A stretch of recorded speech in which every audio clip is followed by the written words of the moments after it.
और राजा सगर को पता चला गजब हो गया, मेरा तो वंश समाप्त हो गया। ऋषि मुनियों को इकट्ठा किया, साधु संतों को इकट्ठा किया, सबसे पूछा आप बताइए अब कैसे होगा, मेरे पुत्रों की मौत हो गई और ये तो अधोगति को प्राप्त हो गए, ऋषि की अग्नि निकली, आंखों से ज्वाला निकली है, श्राप हो गया है, परीक्षा हो गया है, कैसे होगा। सबने कहा गंगा मैया से, अगर धरती के ऊपर गंगा मैया आ जाए तो इनका कल्याण, इनकी गति हो जाएगी, बिना गंगा मैया से गति नहीं होगी। तो राजा सगर ने विचार किया मैं तो बूढ़ा हो गया हूँ, गंगा तो भगवान ब्रह्मा के पास है, मैं नहीं पहुंच सकता, मैं ब्रह्मा जी के पास कैसे जाऊंगा। तो अपना एक पौत्र था जिसका नाम था अंशुमान, अंशुमान से कहा तू मेरा पौत्र है, अपने बुजुर्गों के लिए साधना कर, गंगा मैया आ जाए। अंशुमान ने तप किया लेकिन ब्रह्मा का दर्शन नहीं हुआ। उन अंशुमान के यहाँ पुत्र जन्मा जिसका नाम दिलीप हुआ, उस दिलीप ने भी तप किया, तपस्या करी, साधना करी, लेकिन ब्रह्मा का दर्शन नहीं हुआ।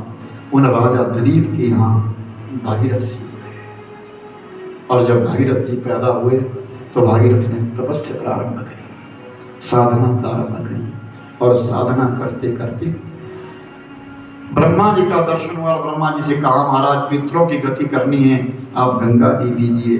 ब्रह्मा ने कहा भागीरथ गंगा तो दे दूंगा, ये गंगा का वेग इतना है उसको संभालना कठिन है, उस वेग को संभालना कठिन है। गंगा को मैं दे दूंगा लेकिन वो सीधी पाताल में चली जाएगी। ऐसा कोई स्थान ढूंढ जिस स्थान के ऊपर गंगा मैया उस स्थान की टिक जाए। कौन सा स्थान होगा? शंकर जी की जटाओं में। तो भागीरथ जी ने शंकर जी की साधना प्रारंभ कर दी, भगवान शिव का नाम उच्चारण करने लगा, पंचाक्षर का जप करने लगा, और एक दिन भगवान शिव प्रसन्न हो गए, परमात्मा गंगा को ध्वनि कर दीजिए। ब्रह्मलोक से भगीरथ जी गंगा लाए, शंकर जी की जटाओं में समा गए। 10,000 वर्ष बीत गए, गंगा मैया भूतल पर नहीं आई, 10,000 वर्ष बीत गए, गंगा मैया नहीं आई है।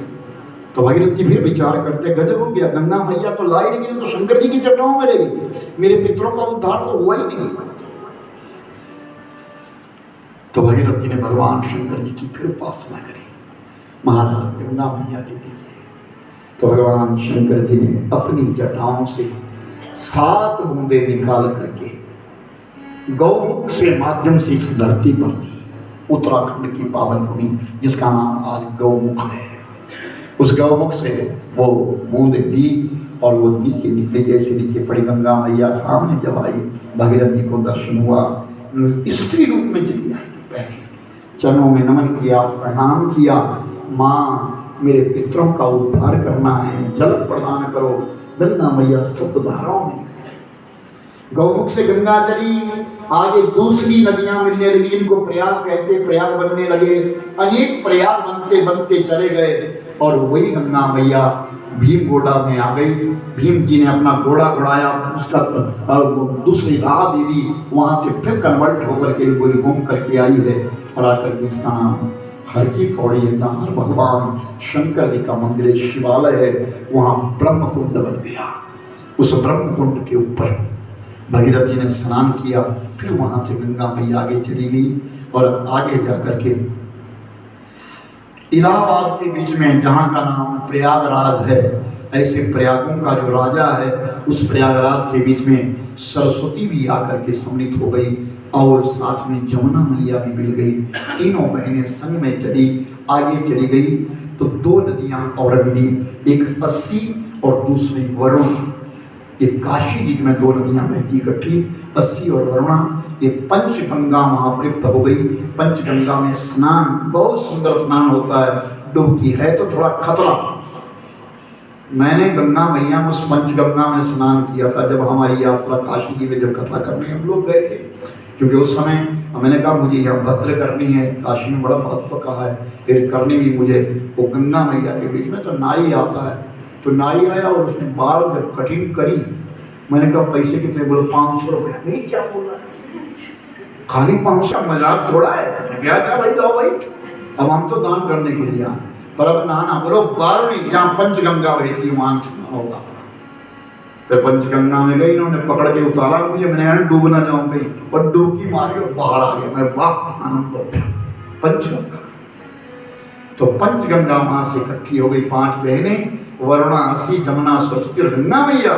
वहां से आगे फिर यात्रा चली है गंगा मैया की, अनेक नदियां और मिलती चली गई और सागर में मिल गई।